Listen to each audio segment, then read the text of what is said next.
श्री गुरुवे नमः। सभी भागवत प्रेमियों को राधे राधे। आइए आज भागवतम रसमालयम के अंतर्गत भागवत कथा का रसपान करें। और आपसे मैं बार बार मेरा निवेदन कि आप इसको शेयर करके नई पीढ़ी को जरूर पहुंचाइए। मेरा सारा फोकस इसी पर है कि आज जो बच्चे इतने उद्दंड हो रहे हैं, उच्छृंखल हो रहे हैं, तरह तरह के गंदी गंदी हरकत करते हैं, क्या इसके पीछे बच्चे दोषी हैं?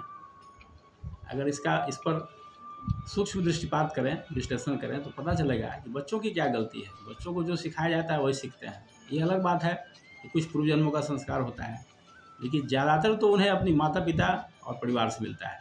इसलिए माता पिता, विशेष रूप से माँ का यह धर्म है कि अपने बच्चों को धर्म मार्ग पर चलने की शिक्षा दें। इसी में उनका कल्याण है। अगर आपने अपने संतान को धर्म प्रेमी बना लिया, भगवत मार्ग पर चलना सिखा दिया, तो फिर आपको अलग से कोई धर्म कर्म करने की आवश्यकता नहीं है। इसके अनेक दृष्टांत शास्त्रों में आए हैं। इसलिए मेरा बार बार निवेदन रहता है कि शेयर करें, लाइक करें, और अगर सब्सक्राइब नहीं किए हैं तो सब्सक्राइब कर लीजिए।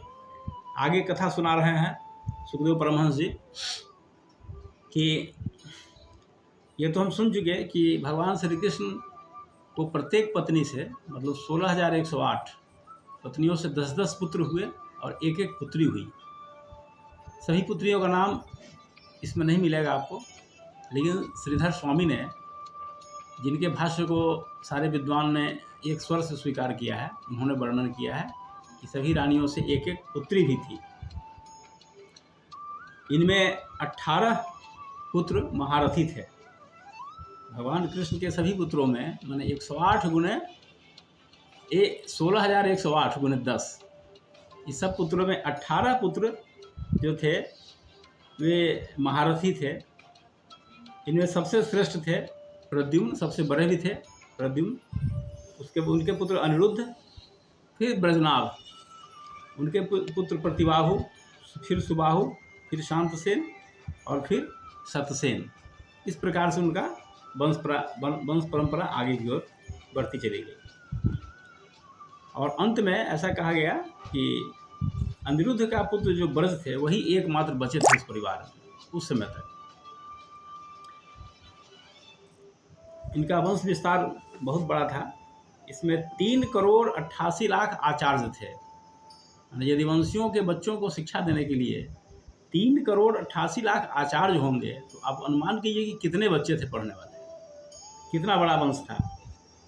और उग्रसेन जो राजा थे वहाँ, उनके पास एक नील सेना थी। देखिए कितनी बड़ी बात है, एक नील सेना। देवासुर संग्राम में मारे गए असुर मनुष्य बने थे। इसका बहुत विस्तार से आगे वर्णन आया है। तो उनके कुलों, सुखदेव परमहंस जी कह रहे हैं परीक्षित को कि इनके कुलों की संख्या 101 थी। वे सब श्री भगवान श्री कृष्ण को ही अपना स्वामी एवं आदर्श मानते थे। सब के सब जो यदुवंशी उनके अनुयायी थे, उनकी सब प्रकार से उन्नति हुई। यदुवंशियों का चित्त इस प्रकार भगवान श्री कृष्ण में लगा रहता था कि उन्हें सोने, जागने, उठने, बैठने, घूमने फिरने, नहाने धोने तक में अपने शरीर की सुधि नहीं रहती थी।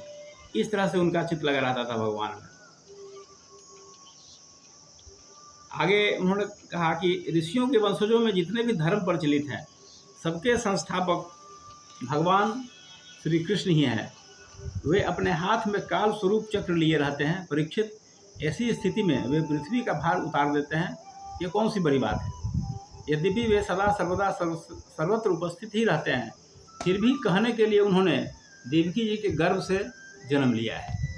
ये केवल कहने के लिए, भगवान तो हर काल में उपस्थित हैं। आगे कथा सुना रहे हैं।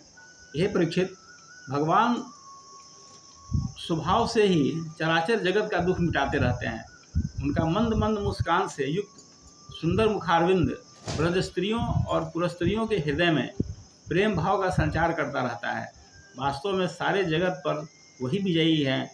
उन्हीं की जय हो, उन्हीं की जय हो, उन्हीं की जय हो। हे परीक्षित, आगे में सुना रहे हैं कि प्रकृति से अतीत परमात्मा ने अपने द्वारा स्थापित धर्म मर्यादा की रक्षा के लिए दिव्य लीला शरीर ग्रहण किया और उसके अनुरूप अनेकों चरित्रों का अभिनय किया। उनके एक एक कर्म, स्मरण करने वालों के कर्म बंधनों को काट डालता है। भगवान की लीला कथा का बहुत वर्णन आया है। भगवान की कथा श्रवण का क्या लाभ होता है, हम लोग नहीं समझ पाते हैं कि मृत्यु के बाद हमारा क्या होता है। न जानते हैं, न जानना चाहते हैं और न जनाने वाले हैं। लेकिन भागवत में स्पष्ट लिखा है कि जीवन की प्रक्रिया मृत्यु के बाद भी चलती रहती है। इसलिए आपको सब देख करके अपने अपने जीवन शैली को बदलना होगा, नहीं तो कहीं सुख चैन नहीं मिलेगा और 84 लाख योनियों का जो चक्र है उससे निपटना बहुत कठिन काम हो जाएगा, असंभव हो जाएगा। इसलिए भगवान की लीला कथा का श्रवण ही एकमात्र उपाय है, दूसरा कोई उपाय नहीं है।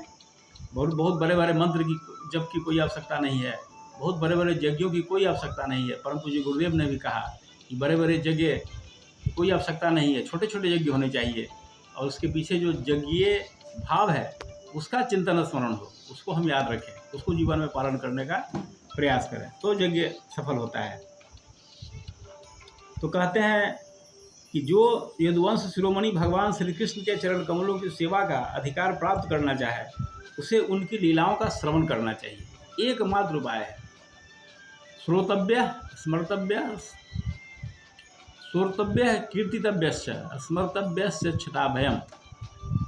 कथा कहें, सुने और उनकी कीर्ति का गान करें, उनका स्मरण करें यदि मृत्यु से अभय प्राप्त करना है। स्पष्ट है, भागवत में के प्रारंभ में ही आया है।